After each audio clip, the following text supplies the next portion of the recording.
The Festival. By H. P. Lovecraft. I was far from home, and the spell of the eastern sea was upon me. In the twilight I heard it pounding on the rocks, and I knew it lay just over the hill where the twisting willows writhed against the clearing sky and the first stars of evening. And because my fathers had called me to the old town beyond, I pushed on through the shallow, new-fallen snow along the road that soared lonely up to where Aldebaran twinkled among the trees, on toward the very ancient town I had never seen but often dreamed of. It was the Yuletide, which men call Christmas, though they know in their hearts it is older than Bethlehem and Babylon, older than Memphis and mankind. It was the Yuletide, and I had come at last to the ancient sea town where my people had dwelt and kept festival in the elder time when festival was forbidden, where also they had commanded their sons to keep festival once every century, that the memory of primal secrets might not be forgotten. Mine were an old people, old even when this land was settled 300 years before. And they were strange, because they had come as dark, furtive folk from opiate southern gardens of orchids, and spoken another tongue before they learned the tongue of the blue-eyed fishers. And now they were scattered, and shared only the rituals of mysteries that none living could understand. I was the only one who came back that night to the old fishing town as legend bade, for only the poor and the lonely remember. Then beyond the hill's crest I saw Kingsport outspread frostily in the gloaming, snowy Kingsport with its ancient vanes and steeples, ridgepoles, and chimney pots, wharves and small bridges, willow trees, and graveyards, endless labyrinths of steep, narrow, crooked streets, and dizzy church-crowned central peak that time durst not touch, ceaseless mazes of colonial houses piled and scattered at all angles and levels like a child's disordered blocks, antiquity hovering on grey wings over winter. Whitened gables and gambrel roofs. And against the rotting wharves the sea pounded, the secretive, immemorial sea out of which the people had come in the elder time. Beside the road at its crest a still higher summit rose, bleak and windswept, and I saw that it was a burying ground where black gravestones stuck ghoulishly through the snow like the decayed fingernails of a gigantic corpse. The printless road was very lonely, and sometimes I thought I heard a distant horrible creaking as of a gibbet in the wind. They had hanged 4 kinsmen of mine for witchcraft in 1692, but I did not know just where. As the road wound down the seaward slope I listened for the merry sounds of a village at evening, but did not hear them. Then I thought of the season, and felt that these old Puritan folk might well have Christmas customs strange to me, and full of silent hearthside prayer. So after that I did not listen for merriment or look for wayfarers, but kept on down past the hushed, lighted farmhouses and shadowy stone walls to where the signs of ancient shops and sea taverns creaked in the salt breeze, and the grotesque knockers of pillared doorways glistened along deserted, unpaved lanes in the light of little, curtained windows. I had seen maps of the town, and knew where to find the home of my people. It was told that I should be known and welcomed, for village legend lives long, so I hastened through back street to Circle Court, and across the fresh snow on the one full flagstone pavement in the town, to where Green Lane leads off behind the market house. I was glad I had chosen to walk. The white village had seemed very beautiful from the hill, and now I was eager to knock at the door of my people, the 7th house on the left in Green Lane, with an ancient peaked roof and jutting second story, all built before 1650. There were lights inside the house when I came upon it, and I saw from the diamond window panes that it must have been kept very close to its antique state.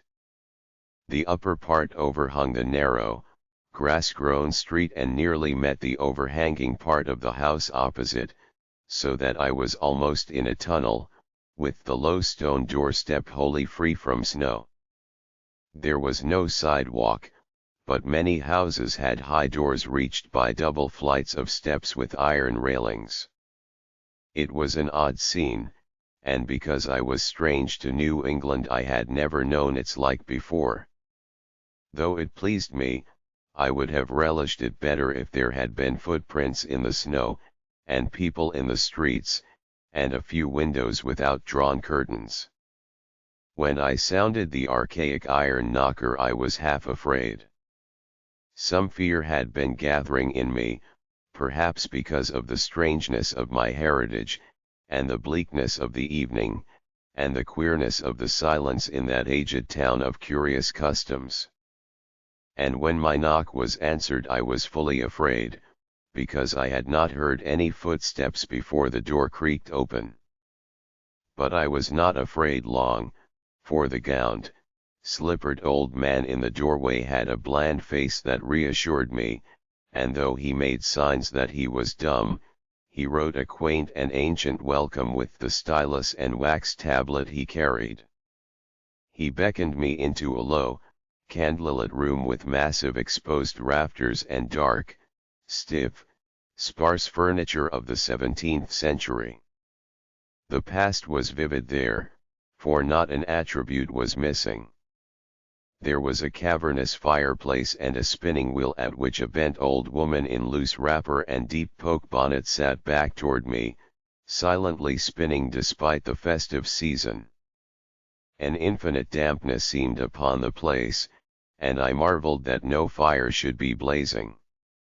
The high-backed settle faced the row of curtained windows at the left, and seemed to be occupied, though I was not sure. I did not like everything about what I saw, and felt again the fear I had had. This fear grew stronger from what had before lessened it, for the more I looked at the old man's bland face, the more its very blandness terrified me. The eyes never moved, and the skin was too like wax. Finally I was sure it was not a face at all, but a fiendishly cunning mask. But the flabby hands, curiously gloved, wrote genially on the tablet and told me I must wait a while before I could be led to the place of festival. Pointing to a chair, table, and pile of books, the old man now left the room, and when I sat down to read I saw that the books were hoary and moldy, and that they included old Moreister's wild marvels of science, the terrible Sadducismus Triumphatus of Joseph Glanville, published in 1681, the shocking Demonolatria of Remigius, printed in 1595 at Lyons, and worst of all, the unmentionable Necronomicon of the mad Arab Abdul al-Hazred, in Olaus Wormius' forbidden Latin translation, a book which I had never seen, but of which I had heard monstrous things whispered. No one spoke to me, but I could hear the creaking of signs in the wind outside, and the whir of the wheel as the bonnet old woman continued her silent spinning. I thought the room and the books and the people very morbid and disquieting, but because an old tradition of my father's had summoned me to strange feastings, I resolved to expect queer things. So I tried to read, and soon became tremblingly absorbed by something I found in that accursed Necronomicon, a thought and a legend too hideous for sanity or consciousness. But I disliked it when I fancied I heard the closing of one of the windows that the settle faced, as if it had been stealthily opened. It had seemed to follow a whirring that was not of the old woman's spinning wheel. This was not much, though, for the old woman was spinning very hard, and the aged clock had been striking. After that I lost the feeling that there were persons on the settle, and was reading intently and shudderingly when the old man came back booted and dressed in a loose antique costume, and sat down on that very bench, so that I could not see him. It was certainly nervous waiting, and the blasphemous book in my hands made it doubly so. When 11 o'clock struck, however, the old man stood up, glided to a massive carved chest in a corner, and got 2 hooded cloaks, one of which he donned, and the other of which he draped round the old woman, who was ceasing her monotonous spinning. Then they both started for the outer door, the woman lamely creeping, and the old man, after picking up the very book I had been reading, beckoning me as he drew his hood over that unmoving face or mask. We went out into the moonless and tortuous network of that incredibly ancient town, went out as the lights in the curtained windows disappeared one by one, and the dog star leered at the throng of cowled, cloaked figures that poured silently from every doorway and formed monstrous processions up this street and that, past the creaking signs and antediluvian gables, the thatched roofs and the diamond-paned windows, threading precipitous lanes where decaying houses overlapped and crumbled together, gliding across open courts and churchyards where the bobbing lanterns made eldritch drunken constellations. Amid these hushed throngs I followed my voiceless guides, jostled by elbows that seemed preternaturally soft, and pressed by chests and stomachs that seemed abnormally pulpy, but seeing never a face and hearing never a word. Up, up, up, the eerie column slithered, and I saw that all the travelers were converging as they flowed near a sort of focus of crazy alleys at the top of a high hill in the center of the town, where perched a great, white church. I had seen it from the road's crest when I looked at Kingsport in the new dusk, and it had made me shiver because Aldebaran had seemed to balance itself a moment on the ghostly spire. There was an open space around the church, partly a churchyard with spectral shafts, and partly a half-paved square swept nearly bare of snow by the wind, and lined with unwholesomely archaic houses having peaked roofs and overhanging gables. Death fires danced over the tombs, revealing gruesome vistas, though queerly failing to cast any shadows. Past the churchyard, where there were no houses, I could see over the hill summit and watch the glimmer of stars on the harbor, though the town was invisible in the dark. Only once in a while a lantern bobbed horribly through serpentine alleys on its way to overtake the throng that was now slipping speechlessly into the church. I waited till the crowd had oozed into the black doorway, and till all the stragglers had followed. The old man was pulling at my sleeve, but I was determined to be the last. Then finally I went, the sinister man and the old spinning woman before me. Crossing the threshold into that swarming temple of unknown darkness, I turned once to look at the outside world as the churchyard phosphorescence eased a sickly glow on the hilltop pavement. And as I did so I shuddered. For though the wind had not left much snow, a few patches did remain on the path near the door, and in that fleeting backward look it seemed to my troubled eye that they bore no mark of passing feet, not even mine. The church was scarce lighted by all the lanterns that had entered it, for most of the throng had already vanished. They had streamed up the aisle between the high white pews to the trapdoor of the vaults which yawned loathsomely open just before the pulpit, and were now squirming noiselessly in. I followed dumbly down the foot-worn steps and into the dank, suffocating crypt. The tale of that sinuous line of night marchers seemed very horrible, and as I saw them wriggling into a venerable tomb they seemed more horrible still. Then I noticed that the tomb's floor had an aperture down which the throng was sliding, and in a moment we were all descending an ominous staircase of rough-hewn stone, a narrow spiral staircase damp and peculiarly odorous, that wound endlessly down into the bowels of the hill, past monotonous walls of dripping stone blocks and crumbling mortar. It was a silent, shocking descent, and I observed after a horrible interval that the walls and steps were changing in nature, as if chiseled out of the solid rock. What mainly troubled me was that the myriad footfalls made no sound and set up no echoes. After more eons of descent I saw some side passages or burrows leading from unknown recesses of blackness to the shaft of night mystery. Soon they became excessively numerous, like impious catacombs of nameless menace, and their pungent odor of decay grew quite unbearable.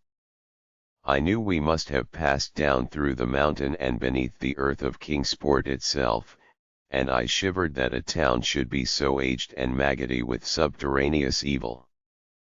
Then I saw the lurid shimmering of pale light, and heard the insidious lapping of sunless waters. Again I shivered, for I did not like the things that the night had brought, and wished bitterly that no forefather had summoned me to this primal rite. As the steps and the passage grew broader, I heard another sound, the thin, whining mockery of a feeble flute, and suddenly there spread out before me the boundless vista of an inner world, a vast fungus shore litten by a belching column of sick greenish flame and washed by a wide oily river that flowed from abysses frightful and unsuspected to join the blackest gulfs of immemorial ocean. Fainting and gasping, I looked at that unhallowed Erebus of Titan toadstools, leprous fire, and slimy water, and saw the cloaked throngs forming a semicircle around a blazing pillar. It was the Yule rite, older than man and fated to survive him, the primal rite of the solstice and of spring's promise beyond the snows, the rite of fire and evergreen, light and music. And in that Stygian grotto I saw them do the rite, and adore the sick pillar of flame, and throw into the water handfuls gouged out of the viscous vegetation which glittered green in the chlorotic glare. I saw this, and I saw something amorphously squatted far away from the light, piping noisomely on a flute, and as the thing piped I thought I heard noxious muffled flutterings in the fetid darkness where I could not see. But what frightened me most was that flaming column, spouting volcanically from depths profound and inconceivable, casting no shadows as healthy flames should, and coating the nitrous stone above with a nasty, venomous verdigris. For in all that seething combustion no warmth lay, but only the clamminess of death and corruption. The man who had brought me now squirmed to a point directly beside the hideous flame, and made stiff ceremonial motions to the semicircle he faced.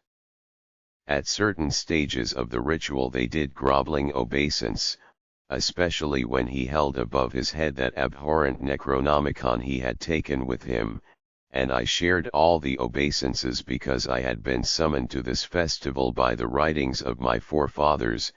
Then the old man made a signal to the half-seen flute player in the darkness, which player thereupon changed its feeble drone to a scarce louder drone in another key, precipitating as it did so a horror unthinkable and unexpected. At this horror I sank nearly to the lichened earth, transfixed with a dread not of this nor any world, but only of the mad spaces between the stars. Out of the unimaginable blackness beyond the gangrenous glare of that cold flame, out of the Tartarian leagues through which that oily river rolled uncanny, unheard, and unsuspected, there flopped rhythmically a horde of tame, trained, hybrid winged things that no sound eye could ever wholly grasp, or sound brain ever wholly remember. They were not altogether crows, nor moles, nor buzzards, nor ants, nor vampire bats, nor decomposed human beings, but something I cannot and must not recall.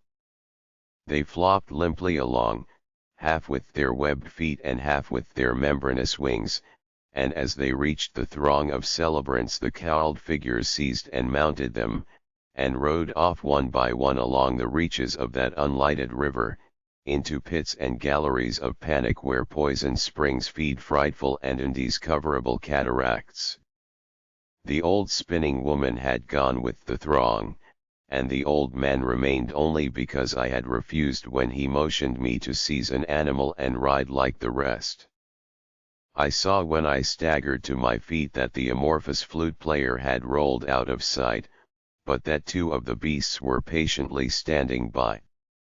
As I hung back, the old man produced his stylus and tablet and wrote that he was the true deputy of my fathers who had founded the Yule worship in this ancient place, that it had been decreed I should come back, and that the most secret mysteries were yet to be performed. He wrote this in a very ancient hand, and when I still hesitated he pulled from his loose robe a seal ring and a watch, both with my family arms, to prove that he was what he said. But it was a hideous proof, because I knew from old papers that that watch had been buried with my great-great-great-great-grandfather in 1698. Presently the old man drew back his hood and pointed to the family resemblance in his face, but I only shuddered, because I was sure that the face was merely a devilish waxen mask. The flopping animals were now scratching restlessly at the lichens, and I saw that the old man was nearly as restless himself. When one of the things began to waddle and edge away, he turned quickly to stop it, so that the suddenness of his motion dislodged the waxen mask from what should have been his head. And then, because that nightmare's position barred me from the stone staircase down which we had come, I flung myself into the oily underground river that bubbled somewhere to the caves of the sea, flung myself into that putrescent juice of earth's inner horrors before the madness of my screams could bring down upon me all the charnel legions these pest gulfs might conceal.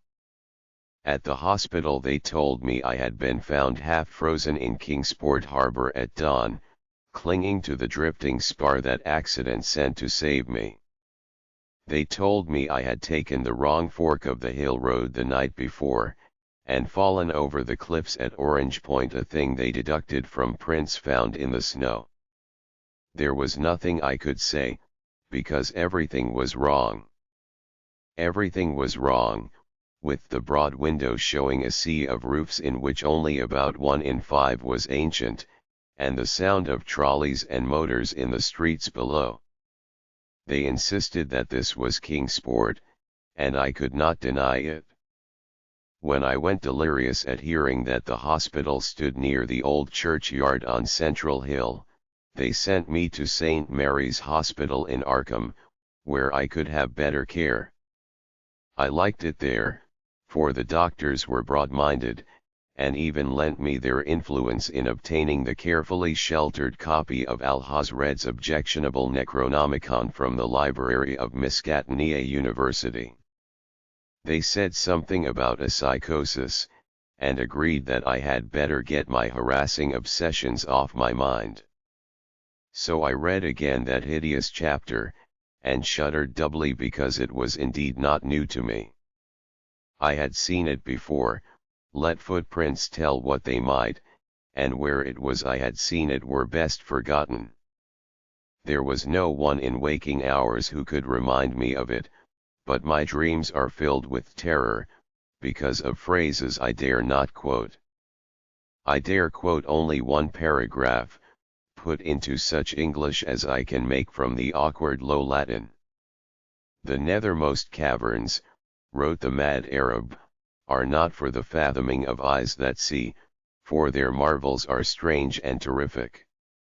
Curse the ground where dead thoughts live new and oddly bodied, and evil the mind that is held by no head.